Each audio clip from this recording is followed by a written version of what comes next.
to get started, we're going to tape up the ends of our cord just so they don't come untwisted while we're working. So just like this, you can wrap it around, and there we go.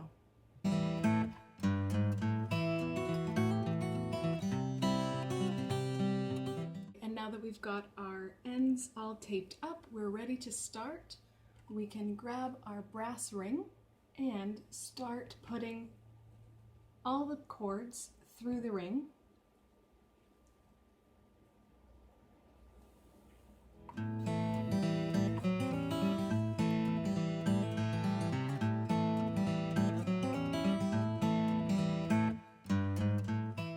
And once you're done feeding all the cord through the ring, it's up to you whether you want this little joint to be showing or not.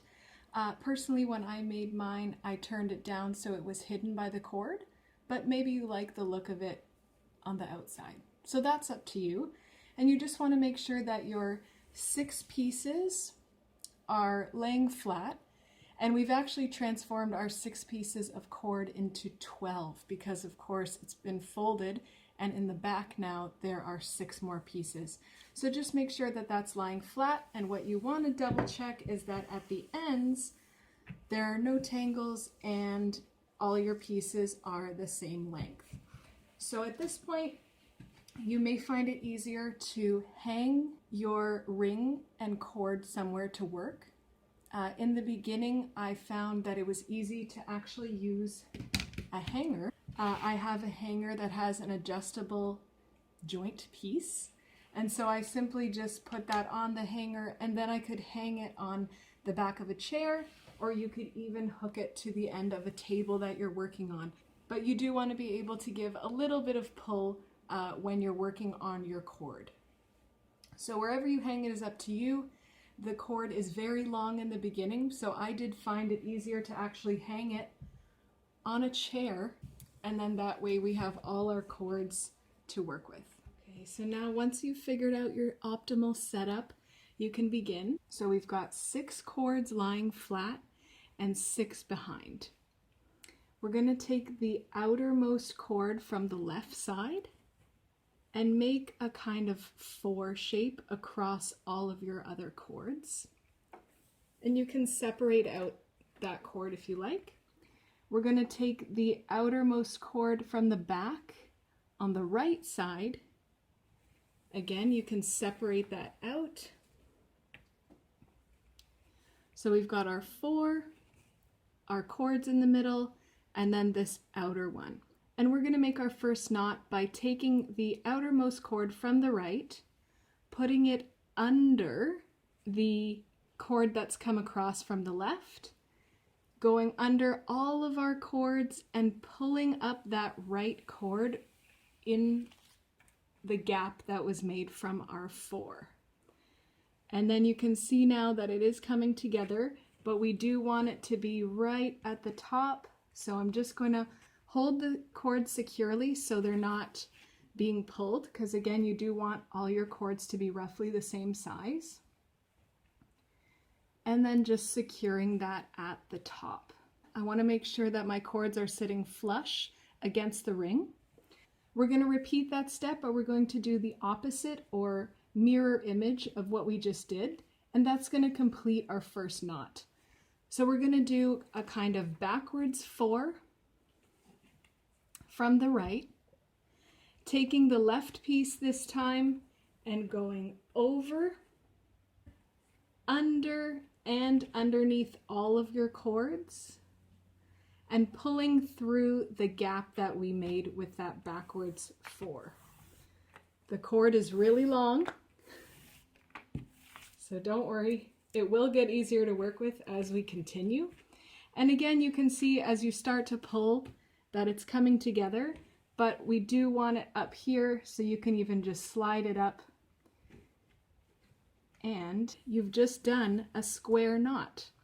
Now we actually want 2 square knots at the top here, so I'm going to do the same thing again. Make a kind of 4 shape with your outermost left cord, The right outermost cord goes over, under, and through that gap. Pull it all the way through and tighten.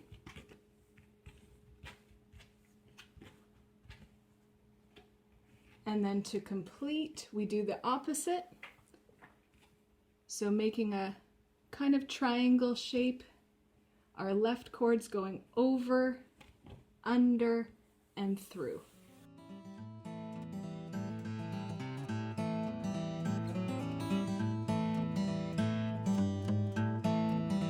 All right, so that is the first 2 square knots.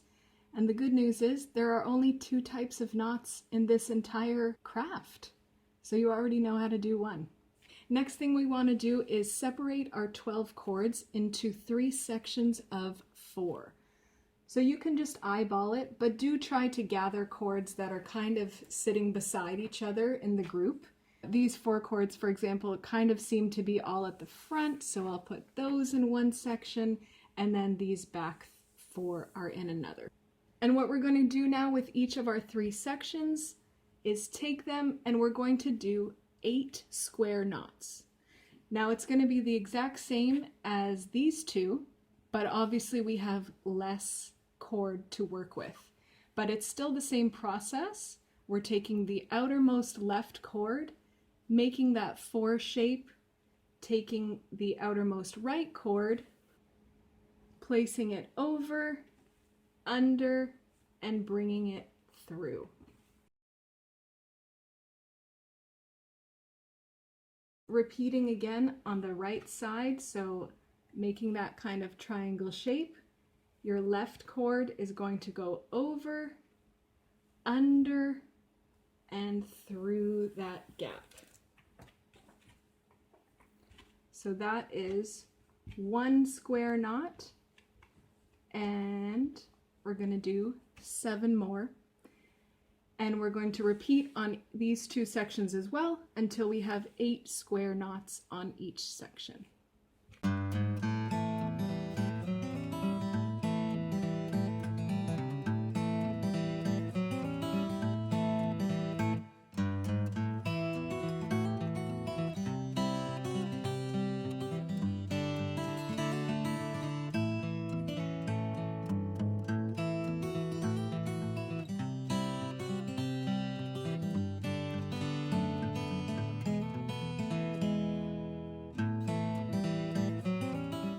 Now that we have 8 square knots done on each of our 3 sections, we can leave some space.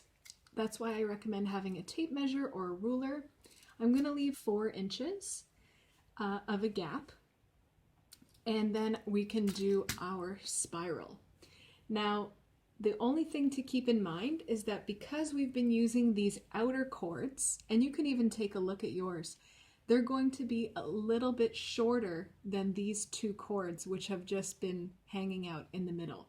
So what we want to do is bring these 2 cords to the outside, and those are the ones that we're going to work with when we make our next set of knots. So I've brought the 2 cords to the outside, and now these outer cords from before are now our 2 inner ones. And I'm going to measure 4 inches is about right here. So we're now going to do a set of half square knots. So I'll let you think about what that might be if these are square knots. But a half square knot is simply making that 4 formation from the left outer cord, putting the right one under and through, just like we've been doing. But this time, we're not going to repeat it on the right side. So we're basically doing a half square knot, just like the name. Again, I'm going to just get my measurements here so it can go up a little bit higher. And that's about 4 inches. So I'm going to continue, and I'm going to do 8 inches worth of half square knots. So again, we're never making the triangle or the backwards 4 on the right side. We're only making it from the left side. So left making your triangle, right cord over and under and through, and pulling up all the way to that 4-inch mark, and then pulling everything nice and tight.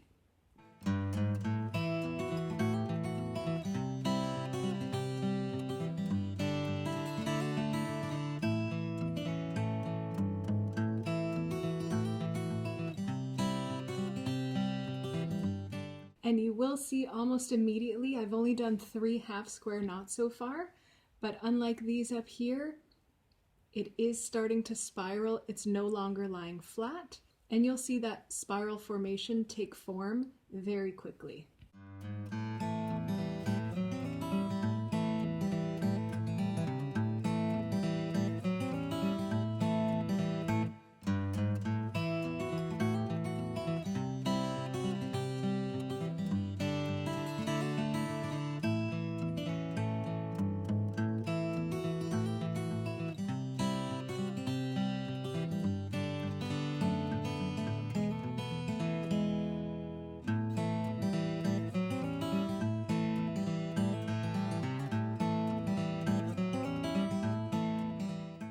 Now that we've got our first set of spirals done, we're going to repeat the same steps and do another spiral. So we're going to leave about 4 inches, take the inside cords, which are now much longer than the outside ones that you were using, bring those to the outside, do your first half square knot,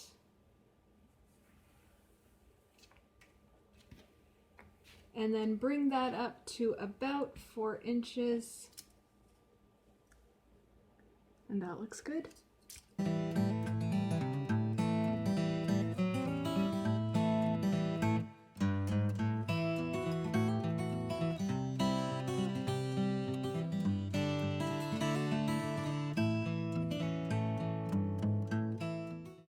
Those spirals are complete, we can think about how we want to finish off our macrame hanging planter.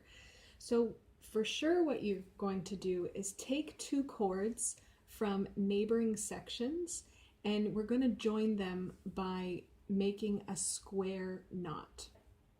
I'm going to do about 3 inches, so around here, and again taking 2 cords from this section, 2 cords from this section, and making a square knot. So these are our middle pieces here, going to cross over our right side under, pulling through,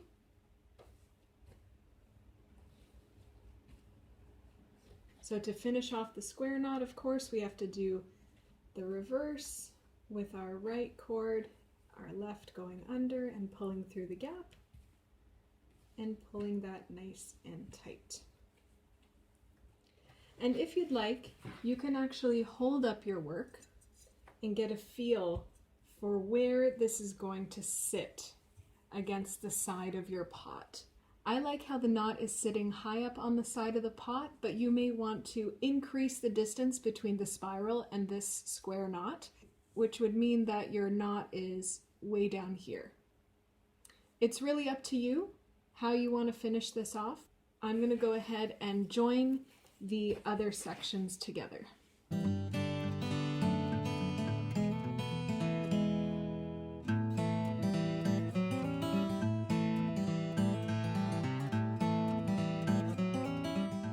And now I'm just going to check approximately where this is going to sit. You want to hold on to your pot because it's not secure yet. And of course that's going to sit flat once we're done.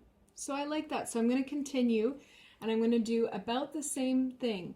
So I'm going to take 2 pieces from each section and join those for another square knot. And I'm going to make one really big chunky square knot using all of the knots. So again, I've taken a longer piece, that's my outside cord right here. I'm going to throw it over all of these cords. This is going to act as my right outside piece, under, and through. And don't worry, you can always adjust. You can always take out knots if they're not working. But you do want to get a rough idea of how that's going to hold. And then you can continue by finishing off your square knot by making our triangle piece, our piece over and under.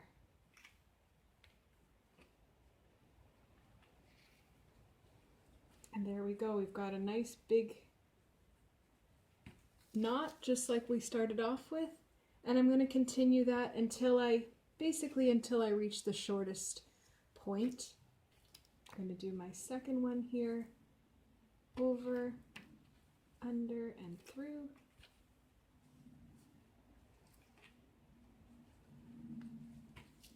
And complete on the right side as well.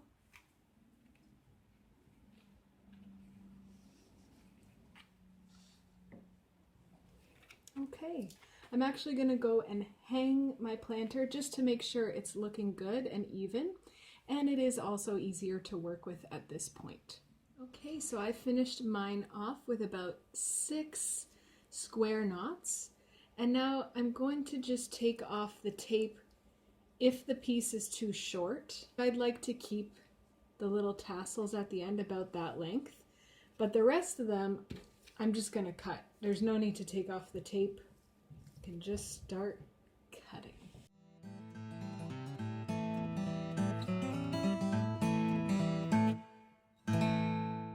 Okay, and with our tassels all cut, that is the finished product.